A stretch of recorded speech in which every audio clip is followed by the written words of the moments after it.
அல்லேலூயா. வாசிக்க வேத புஸ்தகத்தை திறந்து இப்ப சங்கீதம் 127 1-3 வரைக்கும் வாசிங்க. ஏன்னா நீங்க விரும்புற வசனம் இங்க தானே இருக்குது. யா வீட்டை கட்டாராகில் அதை கட்டுகிறவர்கள் பிரயாசம் விருதா, யா நகரத்தை காவாராகில் காவலாளர்கள் விழித்திருக்கிறது விருதா. நீங்கள் அதிகாலையில் எழுந்து நேரப்பட வேலைகளை தரித்து வருத்தத்தின் அப்பத்தை சாப்பிடுகிறதும் விருதா. அவரை தமக்கு பிரியமானவனுக்கு நித்திரை அளிக்கிறார். இதுதானே விரும்புறீங்க? அவருக்கு பிரியமானவனுக்கு நித்திரையை கொடுக்கிறான்னு தானே விரும்புறீங்க? எல்லாரும் அப்படி ஒரு எண்ணம் வச்சிருக்கிறாங்க. தூக்கம் எவ்வளவு நல்லது தெரியுமா? தூக்குறதுக்குன்னு ஒரு ராத்திரி நேரத்தை கொடுத்துருக்கிறாரே தேவன். கொடுத்தாரா இல்லையா? எனக்கு இந்த ராத்திரி நேரம் தூங்குறதை குறித்து நான் யோசித்து பார்த்தேன். ஒரு நாள் நம்முடைய பழைய பிரதமர் இந்திரா காந்தி அம்மையார் சொல்றாங்க, நான் ஒரு நாளைக்கு 3 மணி நேரம் தான் தூங்குவேன். மொராஜி தேசாய் சொல்றாரு, நான் ஒரு நாளைக்கு 4.5 மணி நேரம் தான் தூங்குகிறேன். ஏனென்றால் நான் அதிகமாக தூங்கினால் இந்த நாட்டை என்னால் யோசித்து பார்க்க முடியாது. ஆனபடினால் நான் விழித்திருந்து இந்த காரியத்தை நான் செய்ய வேண்டும் என்று சொல்லி. ஏன் இன்னைக்கு இருக்கிறவரே சொல்றாரு, உண்மையா பொய்யா தெரியாது, இன்னைக்கு இருக்கிறவர் சொல்றாரு, நான் ஒரு நாளைக்கு 3 மணி நேரம் 3.5 மணி நேரம் தான் தூங்குறேன் அப்படின்றாரு. ஆனா நம்ம மட்டும் என்ன செய்வோம்? ராத்திரி 8 மணி நேரம் தூங்கினாலும் பகல்லையும் தூங்கணும். என்ன பண்றது? யோசித்து பாருங்க. புறஜாதிக்காரனுக்கே தூக்கத்தை வெறுக்கிறான் அப்படின்னா நாம மட்டும் தூக்கத்தை வெறுக்க மாட்டேங்கிறோம். ஏன்? சரி, தேவன் இந்த தூக்கத்தை கொடுத்தார் அல்லவா? அது அதிக நேர தூக்கமா, இல்லது பொறுப்பற்ற தூக்கமா, இல்லது நித்திரை மயக்கத்தின் தூக்கமா, இல்லது ஆசையின் தூக்கமா? நீங்க எல்லாம் பாத்தீங்களா? எந்த தூக்கத்தை தேவன் உனக்கு தர்றார்? கொஞ்சம் யோசி. ஏன்னா ஒவ்வொருத்தரும் விழுந்து போறவங்க அத்தனை பேரும் அதிக நேரம் தூங்கினால, பொறுப்பற்றதுனால, மயக்கத்தில் இருந்ததுனால, ஆசையினால தூங்கி விழுந்து ஏதோ பிரச்சனைகள், சாவு, மரணம் என்று சொல்லி வந்துச்சு. உனக்கு ஏன்? நீ தேவன் அனுமதித்த தூக்கத்துக்குள் இருக்கிற போது எனக்கு எதனால் உனக்கு சாபம் வருகிறது, எதனால் உனக்கு பிரச்சனை வருகிறது, எதனால் உனக்கு போராட்டம் வருகிறது? அல்லேலூயா.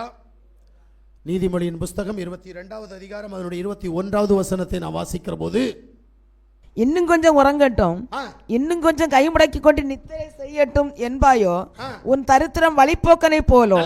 உன்னுடைய தரித்திரம் வழிபோக்கனை போலவும், உன் வறுமை உன்னுடைய வறுமை ஆயுதம் அணிந்தவனை போலவும் வரும்.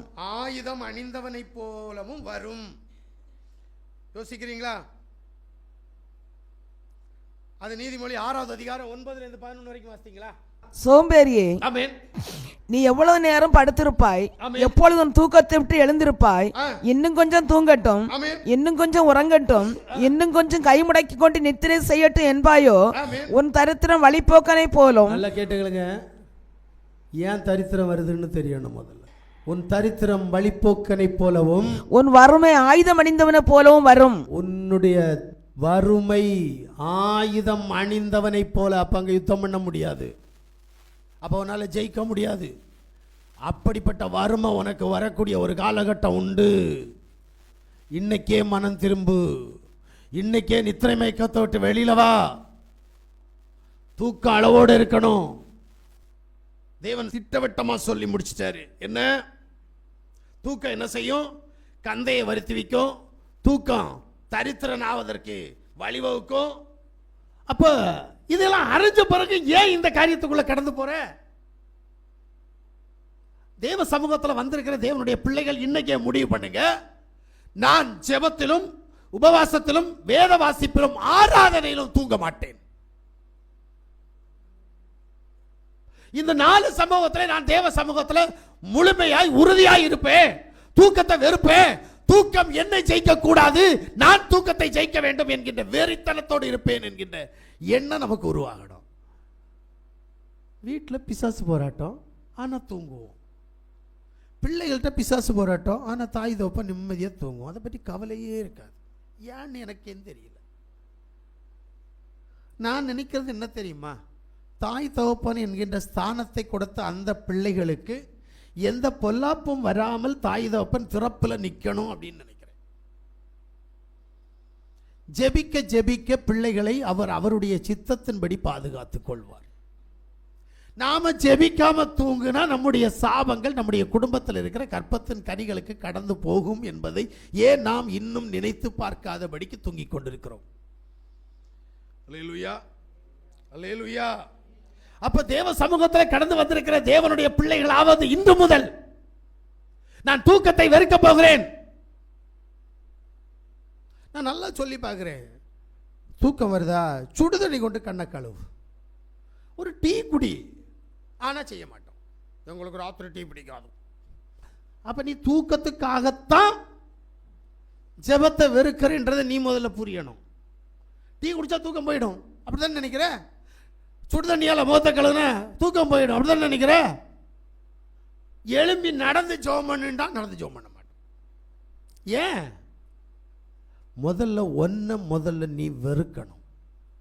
அப்பதான் உன் தூக்கத்தை நீ வெறுப்ப.